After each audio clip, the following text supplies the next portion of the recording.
Scott, we're 2 days away from the presidential election. I know who you're voting for, but who do you have your money on? I'm actually thinking of going into one of these gambling markets and placing some money on Harris. They have 300,000. This is where the money and the ground game kicks in. They have 300,000 volunteers getting people to the polling station, making sure they know where the polling station is, banging on doors. When you bang on a door and someone says, yes, I'm voting for that person, they are much more likely to actually go vote. Supposedly they have 300,000 people on the ground, feet on the street over the next 2 weeks, and estimates are Trump claims he has 50,000, which means he probably has 30. So I like our ground game. I like our choices. I recognize I'm hugely biased here, but I wonder if people are just sick of the chaos. Anyways, I think Harris is going to be our next president.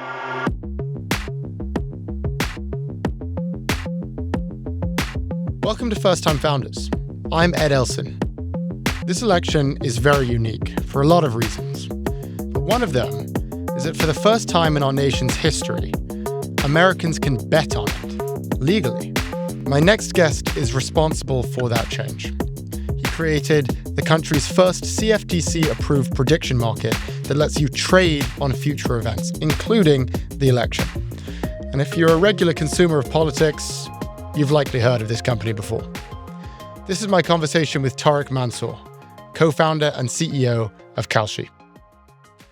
Tarek Mansour, thank you for joining me. Well, thanks for having me. I'm excited. I'm just going to start with, I was driving over here, I was in the Uber over here, and I was just scrolling on TikTok. Yeah. This is 100% true, about 20 minutes ago. And this was the video that came up. I'm just going to show you what this video is. Can you see this? Yeah, I'm looking. Okay, it captures Uber driver kicked us for saying he's going to lose his bet on Trump. Our Uber driver is literally kicking us out because we're not Trump supporters. God's sakes, that's not why I'm kicking you out. I'm kicking you out because you made fun of me because for we made voting fun of for you Trump. for betting. You're betting while driving. Why are you doing that? Okay, If you want to do it, you can do it. You're out.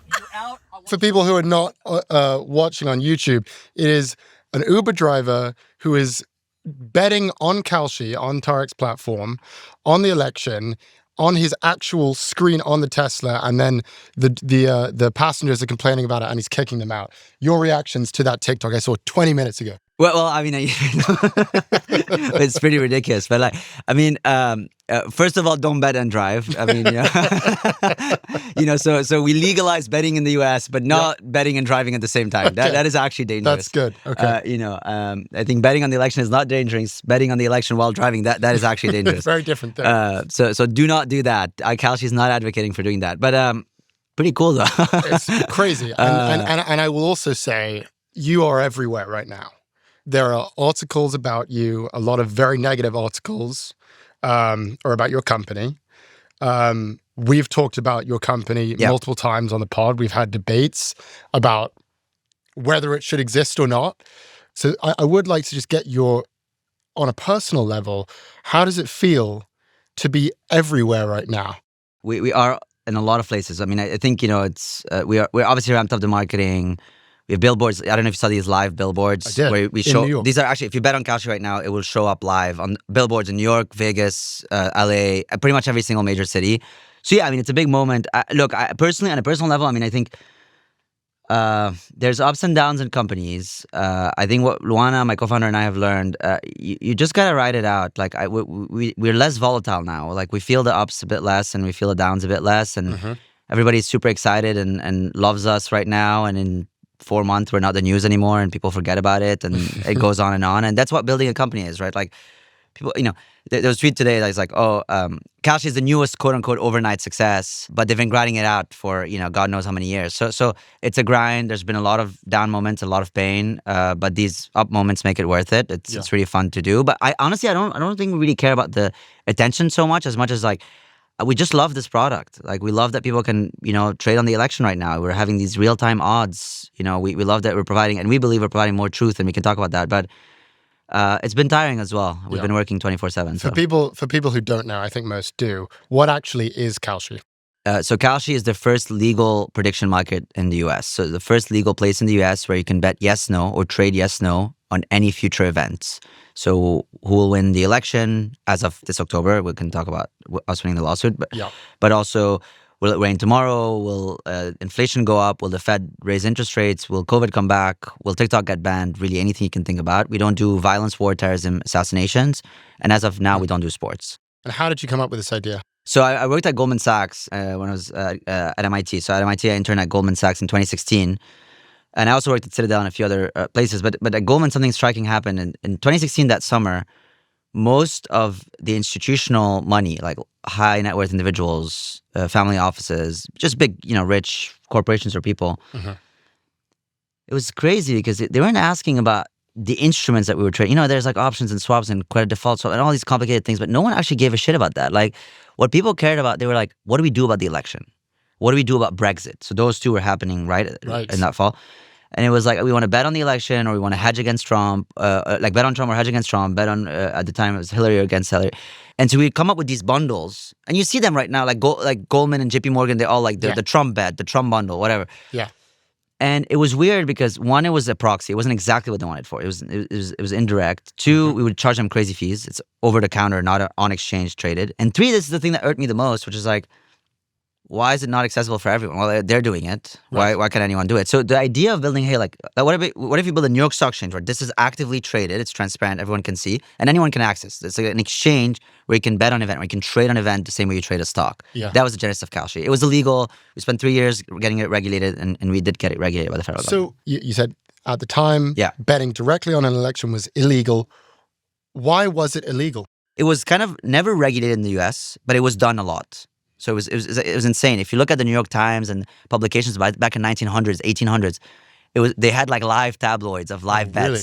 live election bets. Yeah. Wow. And it was huge. It was huge. Like even back in the time, it was like, hundreds of millions if you adjust for inflation. But I don't think it's election specific. I think it's like financial instruments consistently, whenever they come in and they're new, they face scrutiny. It's like, is this gambling? Is this not? Yes. I don't know did you know grain futures? Do you know that at some point they were going to get illegalized? Is that right? People were saying it was going to be gambling, and there was a Supreme Court decision in 1905 that legalized them. Yeah. It said, like, look, some people speculate. Yeah, sure. Some people are quote unquote gambling or betting on grain futures, which is true. It's still true today. Yeah. But they have economic value because people hedge and people use them to know what the future price of grain is going to be, and that's very economically relevant.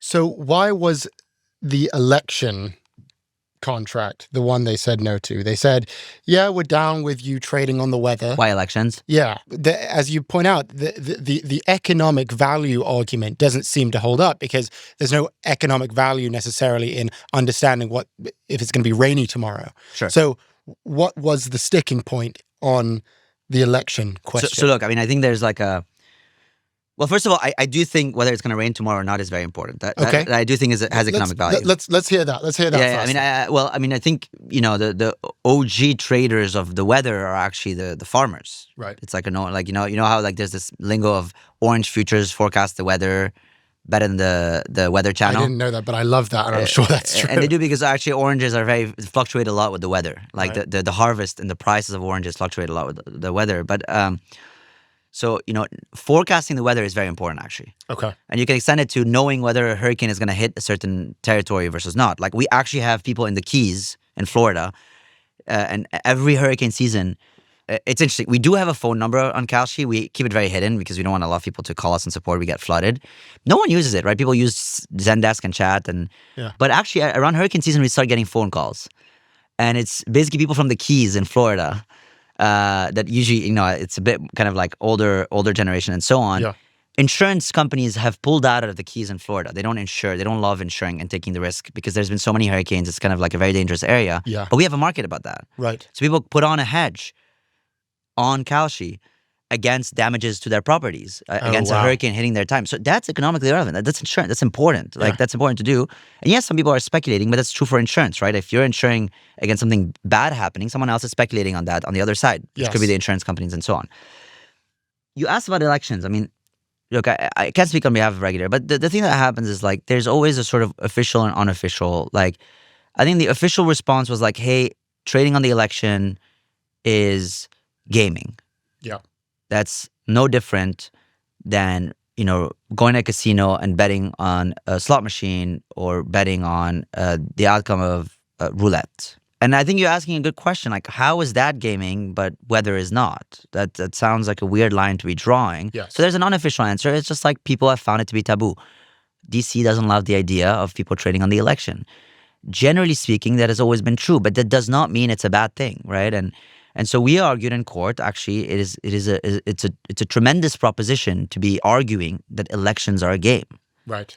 If elections are a game, what are we all? What are we doing? What are we doing? Right? Like, what do people get? I mean, if elections have no economic impact on society, that is hedgeable, like clearly, like hedgeable, and you can transfer risk with respect to, then what do we care so much? Like, and we won, right? I mean, the law is on our side very squarely. How did the ruling go down? What were some of their reasons for why you are correct? So, I mean, we've always been consistent about the law. We're like, look, I think the law says the thing that you need to be trading on cannot be gaming, right? And we argued elections are not a game, right? Elections are different from looking at, two boxers fighting and betting on the outcome, right? Like, or rolling a dice and betting on the outcome. And at a high level, the way to think about that and how do we differentiate these from betting? Look, I'm okay with people calling this betting. I'm actually okay. People, when CME launched water futures, one of the most economically relevant commodity, like financial instruments you can imagine, it's water.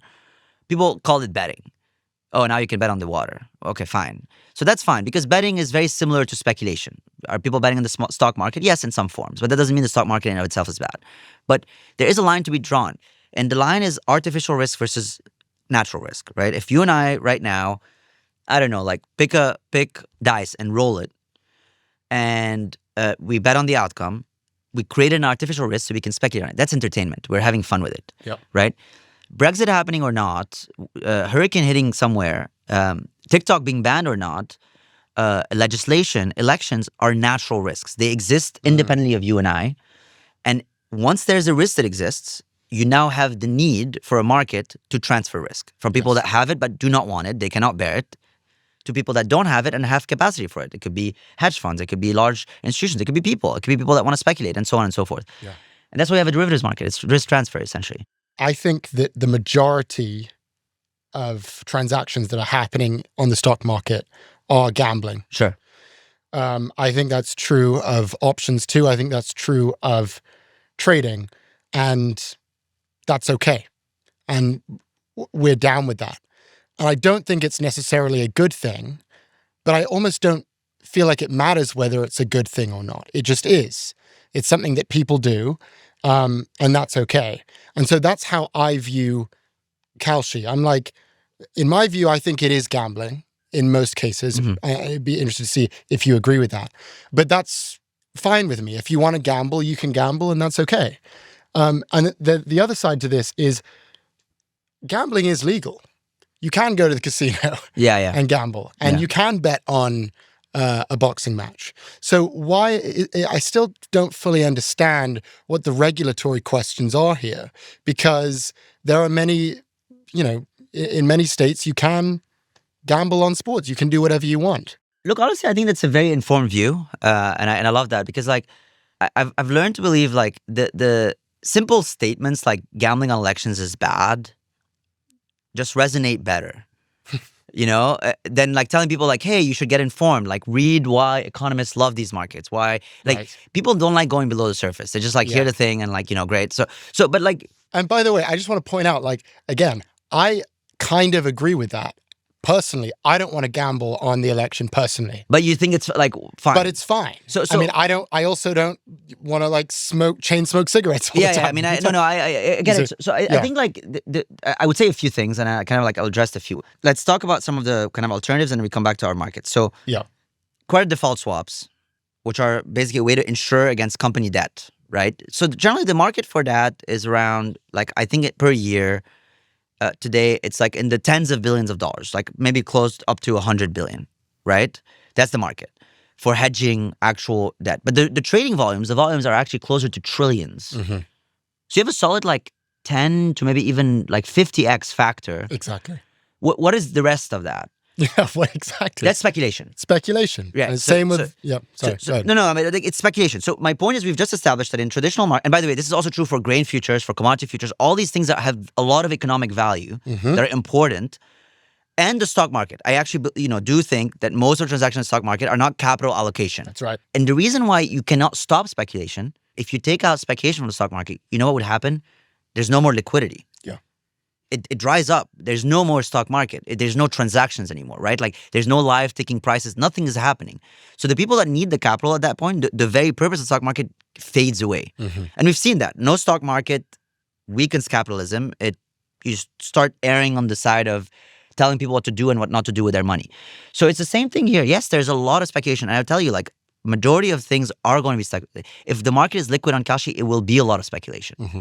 Because for every hedger, you need multiple speculators. You need that market to be vibrant and you need that type of speculative activity. But it doesn't make the market itself bad. Gambling and betting, in my view, though, like I'm okay with calling betting and speculation. Gambling is a bit weird. Okay. It has some negative connotations historically, which come with I'm betting against the house. Right? Like I'm going to a casino and I'm betting against the house. And if I make a lot of money, they'll kneecap me. Right. Right? There's like odds that are tilted against me because the house usually rigs the game so that they always win. That's a really good distinction. Right. Whereas on Kalshi, and this is why I call it maybe speculation or betting or like the stock market, you're trading against other people. It's fair game. You're not trading against, like we're not the ones setting the odds. It's not tilted towards us. You're trading against other people. We just take transaction fees. And so that's a different type of dynamic. Right.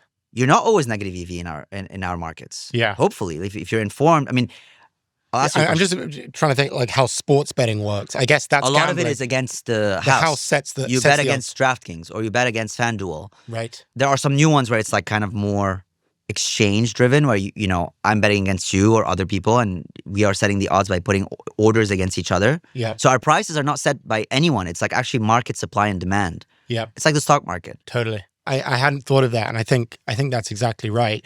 So I'm gonna go along with you on this. That Sure. we're down and propose some potential issues now that That's great. let's assume we agree. One of the events you can trade on is whether or not Elon Musk will be nominated to the cabinet, to Trump's cabinet. Yeah. Let's say you're Elon Musk. You've just had a private conversation with Trump. He tells you, I want to have you in the cabinet. What is stopping Elon legally from rigging that market and thus rigging all the other gamblers? Yeah. Sorry. And that example applies to a lot of event contracts Yes. in prediction markets. I mean, that's definitely true. And guess what that example applies to as well? Stock market. Stock market, right? Like, and so I should just rephrase, how do you prevent insider trading. Exactly. Yeah. There's so many interesting things. So first of all, actually, weirdly enough, insider trading is not illegal in commodity derivatives. Yeah, because the farmers are trading on grain prices, and obviously farmers have insider information on grain prices. Okay. To be clear, that said, Yeah. we have it in our own rules. Okay. Our designation is a designated contract market. It's like a legal designation. And what we Okay. are is a self-regulated organization. Think of it as a little bit of an extension of a government where we have our own set of rules. Okay. And these rules are like basically can go from civil prosecution all the way to criminal prosecution.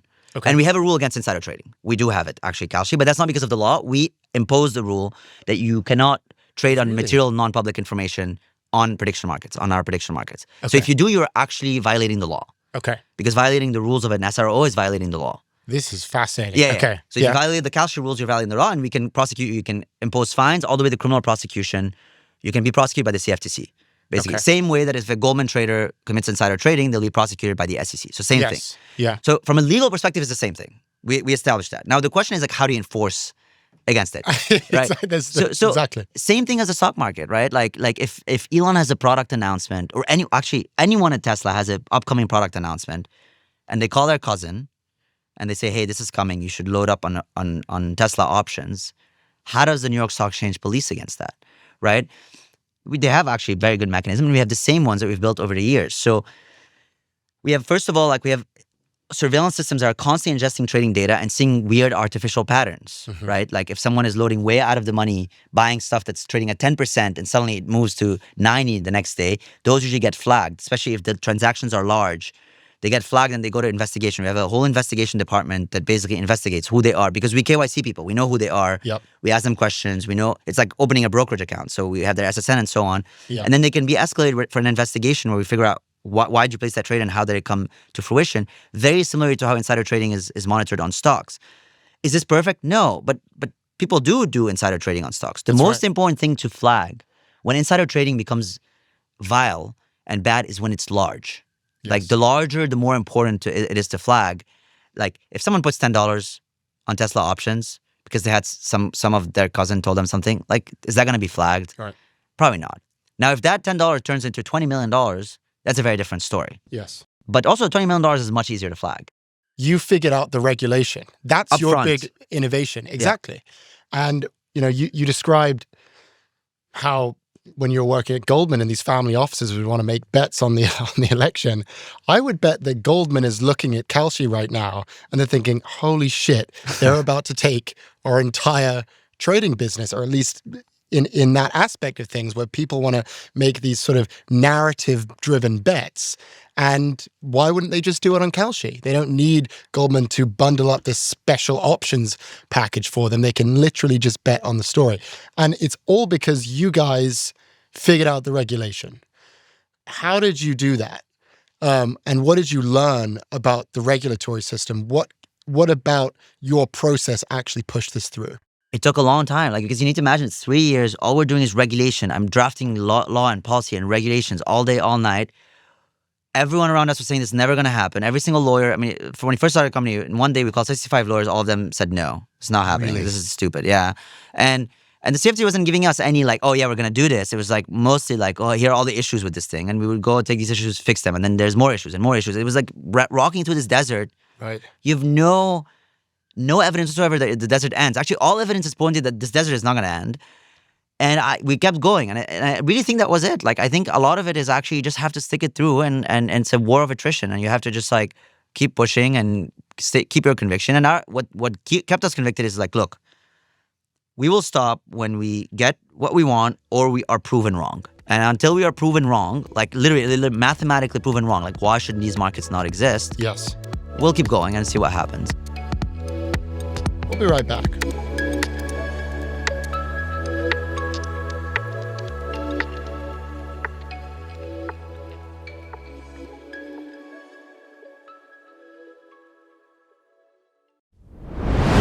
We're back with First Time Founders. I want to move on to another topic. Yeah. So this has become super, super politicized because... Yeah. The odds are up. Yes.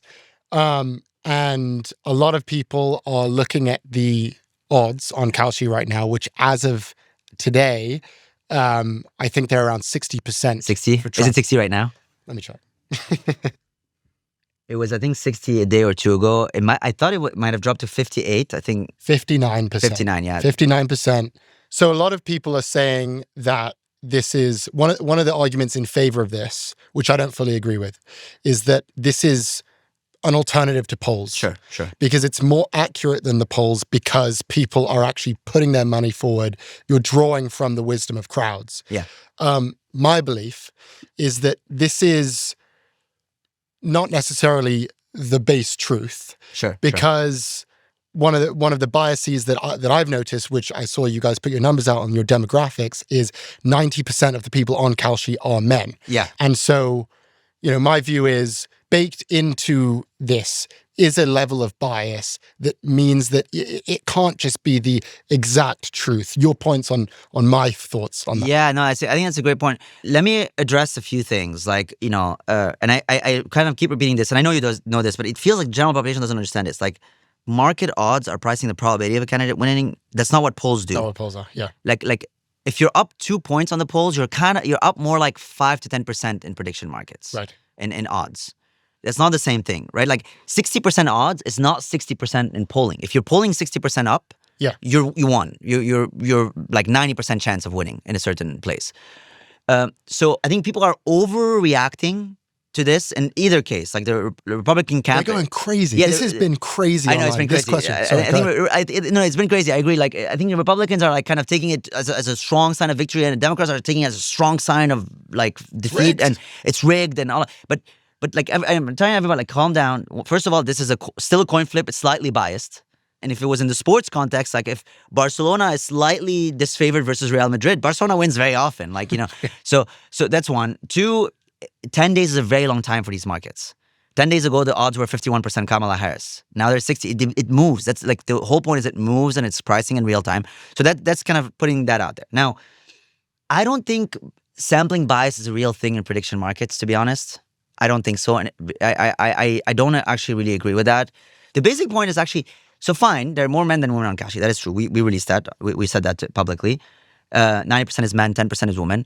But amongst the women, like if you just see what women are buying and betting, they're actually buying more Trump than Kamala. There is zero evidence right now that if we had 50-50 women, that it would actually change. Actually, the Trump bias is slightly higher amongst women than it is amongst men. Interesting. So does it definitely, like, this is not a poll, by the way. This is not saying that more women are going to vote for Trump than Kamala. Not at all. That's not what this is saying. All that this is saying is I don't think this bias is really there. So, one of the issues with polling that has often happened is that Democrats, historically speaking, have been more down to pick up the phone and to answer the polling question. Sure. And Republicans, historically speaking, when they hear someone, hey, I'd like to ask you a few questions about the election, fuck off. Yeah. So that's historically been what's happened, and that could totally change. The point being, there is a very specific and kind of weird bias baked into the polling, which means that you can't take it as base truth, which I think all of us already know. What I would say about Kalshi is that you mentioned that the women on Kalshi are actually more pro-Trump. I would bet that Kalshi is also attracting a certain type of woman. And the certain type of woman is probably more likely to bet Trump, would be my guess. But again, that's total speculation. And my point being, both of these things are trying to draw the base truth out of what's happening. But it's biased, They're biased in small different ways. And so the idea that either is more accurate than the other, to me, isn't true. That is a fair point. And I think that there is a difference though. And that's why, that was my second point actually. Like, okay. So first, I mean, that's kind of the face value. Maybe these women are actually more pro-Trump than they are pro-Kamala and they want to buy more Trump. That's possible. Yeah.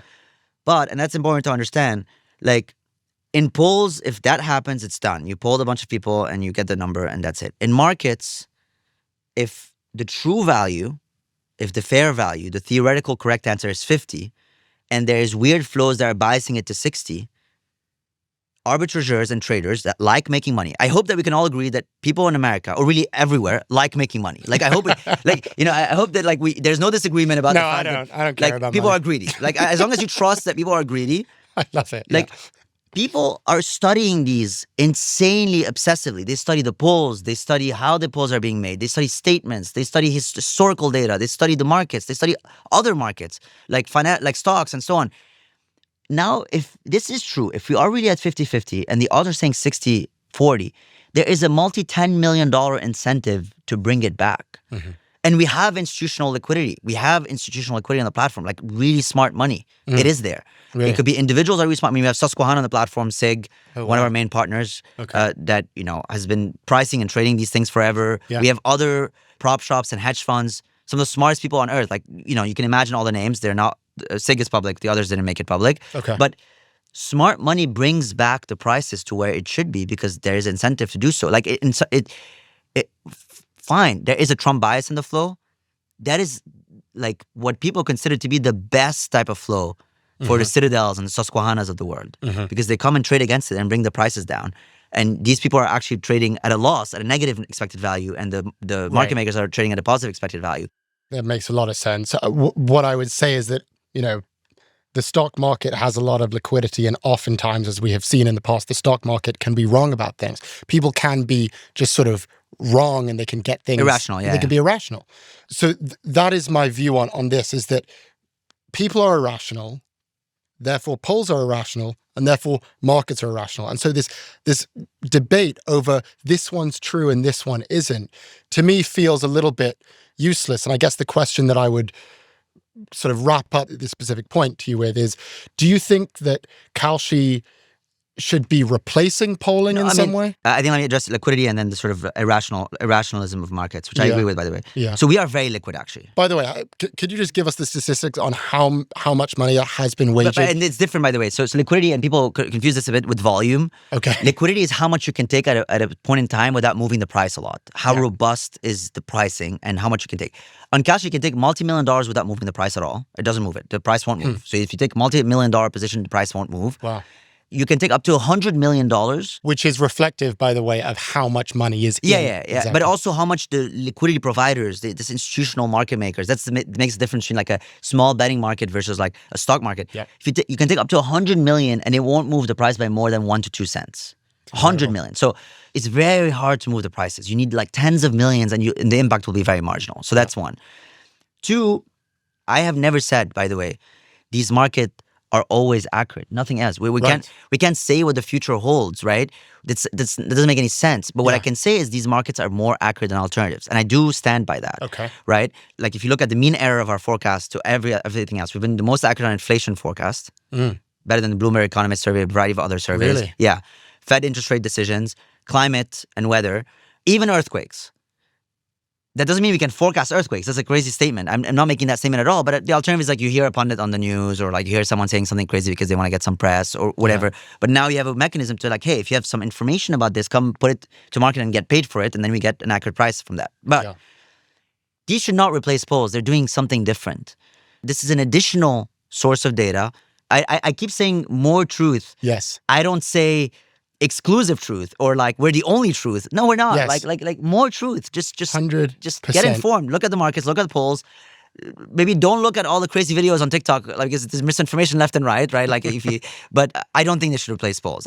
They're doing something different. Polls are important. And by the way, these markets rely on polls. Right. If they, that's how they're informing their bets, right? Yeah, like how are traders, a lot of, I don't know of any traders that doesn't have polling in their methodology. Let's talk about the business itself. How does Kalshi make money? How has this worked out for you as an actual business? Yeah, so it's kind of one of the distinctions I've drawn. So we're an exchange. So our business model is like the New York Stock Exchange or CME. We take transaction fees, like trading fees. Yeah. So if you $1,000, we take 1 to 2% in fees. So we take $20 on that transaction. That's how we make money. Over time, I think we have a lot of requests for our data. Like people want to pull data and more granular data. But for now, we're making it open source. We want everyone to have it. It's part of the mission. We're not charging for it. And specifically on the election, we're not charging fees right now. We just want to have, like, we want to promote. Get everyone in there. We want to get everyone in there. We want the market to do their thing, no kind of barriers, fully efficient and so on. And we're also actually, we pay back the interest. We don't take the interest ourselves. I don't believe in making money off of people's interest. So if you deposit money on Kalshi, both your cash, but also your open bets. So if you buy, like if you put a position on Kamala or Trump right now, that bet will pay you 4.1% annualized variable interest. Oh, wow. Okay. As it's outstanding. And it's cool because if your position goes up in price, like if you bought at 50% and then now it's 60%, you get paid on the marked up position. Wow. Okay. So you have no opportunity cost. We're paying you your interest based on your kind of outstanding bets and positions on Kalshi.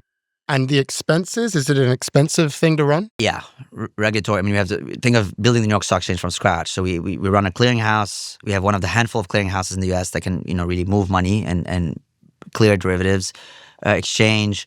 We have the surveillance systems, a lot of very, very heavy infrastructure that took years to build. So it is expensive to run. It's a lot of upfront costs, but the marginal costs are very low. Business, it is very hard business to get into and get the flywheel running for the marketplace. But once it does, it's a very profitable business because the unit economics, the marginal expense is very low. It's AWS. And you have some significant competitors, but from my understanding, no competitors that have been approved in the US. What is the competition? So I mean, like, look, right there's always been so there's like offshore, like Polymarket is offshore, unregulated, crypto-based prediction market. Oh, it's crypto-based. I didn't know that. Yeah. They actually did get an enforcement action from the CFTC 2 years ago, so they're not allowed to cater to US. And there are a lot of others similar to Polymarket. What I would say is don't trust the volume on these sites because it's not actually true. There's a lot of wash trading. So it's a lot of bots, fake bots just trading against each other, but it's not economics. Like I give you 100, you give me back 100. And is that because they haven't verified their customers, whereas you have? But it's like there's no KYC. You don't know who's trading. It's not reported to the government. We can't do that type of thing. But like, it's like I give you 100, you give me back 100. That's called wash. Yeah. Which is like not real trading. And so, but the volume just went up by 200. So imagine we do that 10,000 times, 100,000 times a day with bots. Suddenly the volume is very large, but it's not real. So that's why we always say like, trust the one that's safe, regulated, trusted. Totally. And we're only Americans. We don't have foreign kind of participation for now. Yeah. We're just only Americans and so on. Look, honestly, competition is good. It's more like I always think like more people being educated about these markets is a good thing. Yeah. I believe the regulated approach is the only approach. That's what I believe. That's a strong belief we firmly hold at the company. The last thing I always say is like, I always worry a little bit about the unregulated doing something bad. And I always worry about nascent asset classes. Like I always try to advocate, like trust the regulated actors and less the unregulated actors. And I hope the unregulated actors come and get regulated and do it the right way. Yes. So that people can trust this asset class, because 100%. things can go wrong in unregulated venues. And when they do, people don't blame the unregulated venue. Regulators blame the asset class. We'll be right back.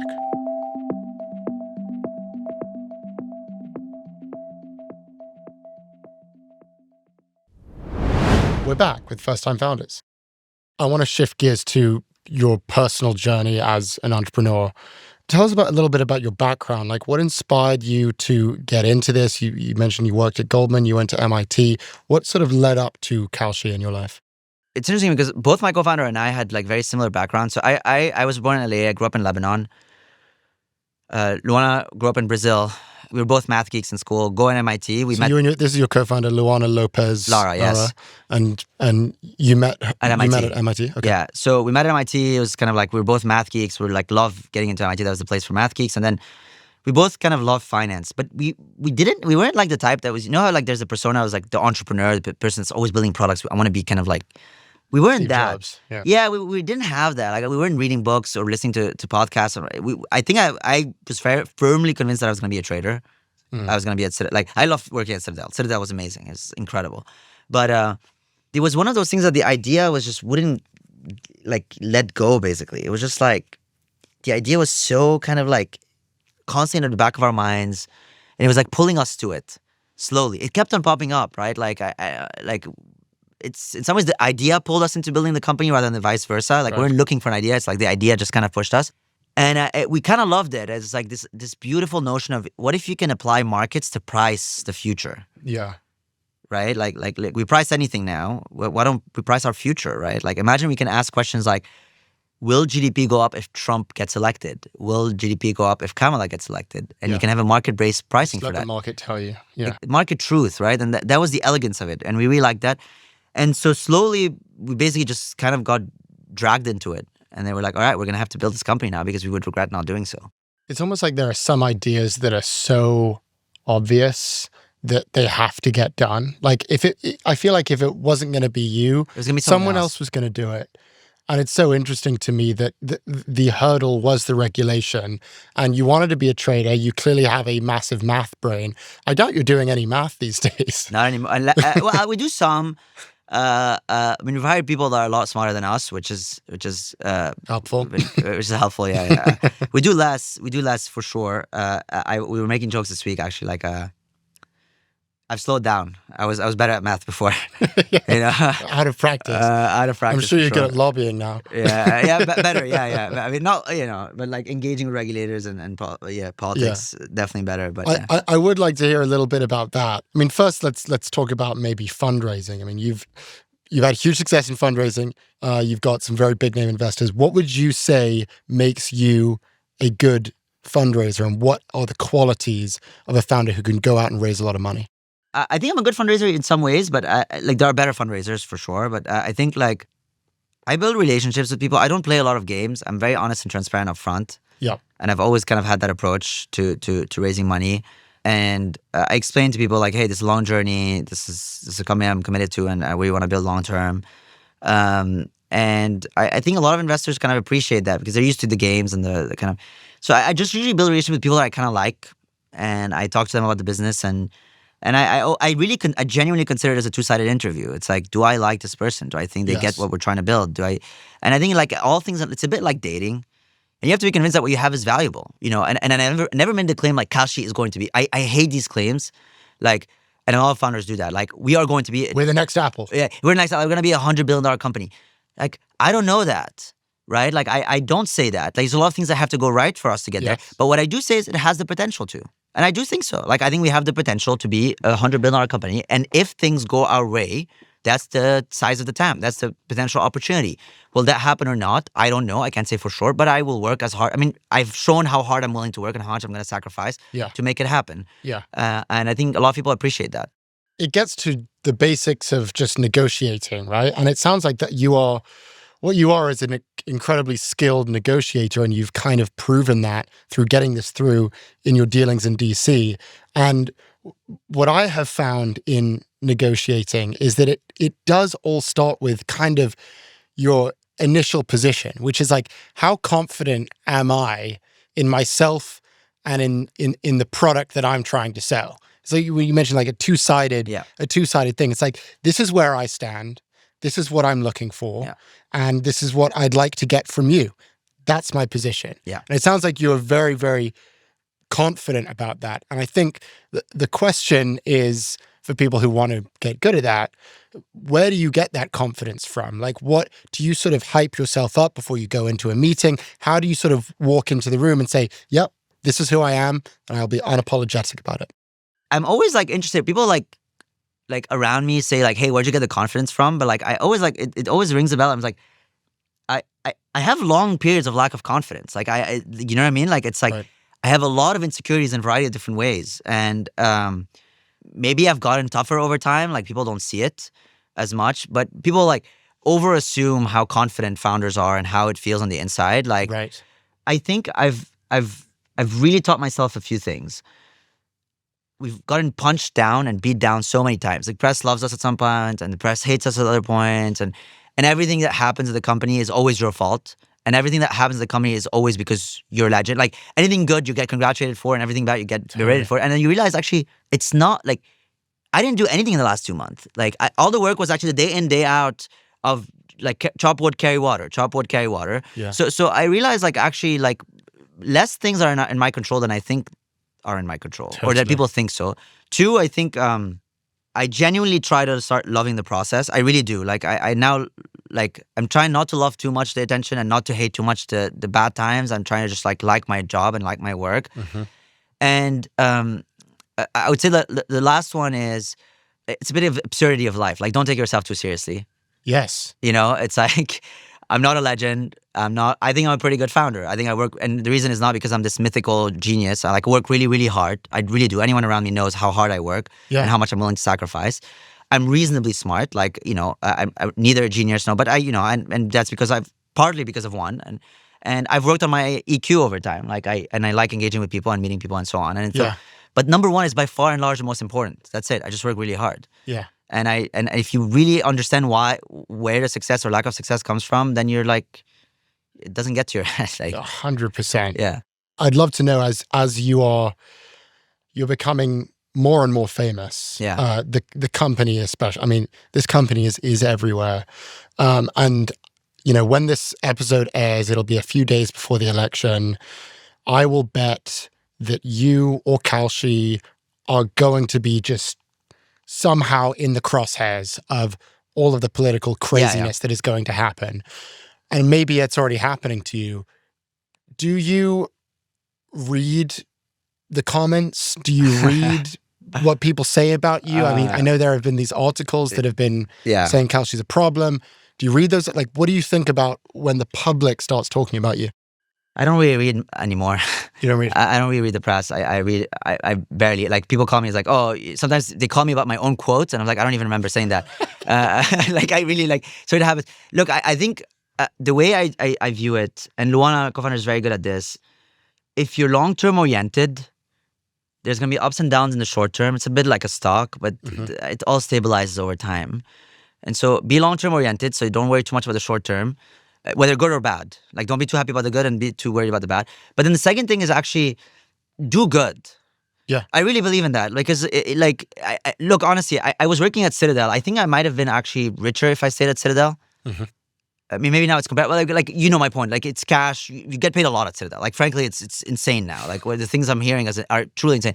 So, like, yeah, I'm not doing this out of pro bono. Like, I want to make money and so on. But I really genuinely want these markets to exist, and I want to do good. And so, as long as we're doing the right things day in, day out, I believe that there's going to be mean reversion. Like, when people overestimate us, it's going to come down and be what it actually is. And when people think it's worse than what they should be thinking, I think it's going to mean revert. So I believe that. My favorite saying from Scott, he has a quote that he always says, which I love, which is, nothing is ever as good or as bad as it seems. It's so true. And I actually repeated this. There's this, you know, this Chinese proverb or story about the Chinese farmer. Oh, I know the bits. Tell it, because it's great. I say a lot to the company multiple times, which is like, you know, so there's a Chinese farmer in a village. He's a farmer in China. And like, so, you know, he had this horse that he really loved, and the horse basically disappears. It just like flees. So the village comes down and is like, hey, like, oh my God, it's so unfortunate. So sorry to hear the news. And he's like, his answer is like, I don't know, we'll see. And the next day, the horse comes back with a flock of horses, and it's like, wow, this dude is like, rich, and he has a flock of horses. And again, they come back. The farmers come in. And it's like, how fortunate! You're so lucky. Like, it's crazy. Life loves you, and God loves you. I don't know. We'll see. His son next day is riding one of the horses, falls, gets injured. Same thing. I don't know. We'll see. They come in, unfortunate, and so on. Next day, China goes to war. All the young people get drafted into war. His son is injured, so he doesn't get drafted into war. You're the luckiest man alive. You're so fortunate. And it ends with this kind of like he smirks and he's like, I don't know. We'll see. And I always say like, I don't know. We'll see. Like just chop wood, carry water, do the work day in, day out, and we'll see what happens. That is a great place to end. Do you have a prediction for the election? That's what people really want to know. I'd love to get it from you just before we wrap up. You don't have to say who's going to win unless you're down. But I'd love to hear if you are the expert on prediction markets. What's your prediction for this election? It's funny because a lot of people are asking me this question now, but I was answering. You're the guy now. I don't have any different. Like, I just want to say, I'm still a regular dude when it comes to this. Like, if I trade on Kalshi, I may lose money. I can't trade because I run the exchange. I'm legally not allowed to trade, but I don't know if I'd be that good at doing this. So I think trust the markets. That's the whole point, right? And get informed. Like, I think look at the markets, look at the polls. I think the markets are an accurate gauge. 60% doesn't mean 100%. But I think right now 60% seems to be what fair value is, and that doesn't. You've got your money on Trump.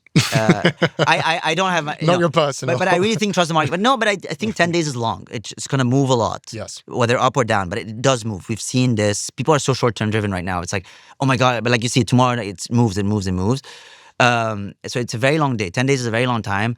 And two, I really think 60-40 is close to a coin flip. It really is. So what you should take from these markets, it's a very tight race. Tarek Mansour is the CEO and co-founder of Kalshi, a regulated exchange and prediction market. This was awesome. I'm really happy you came in, and thank you for doing this with me. Yeah, well, this was really fun. Thanks for having me.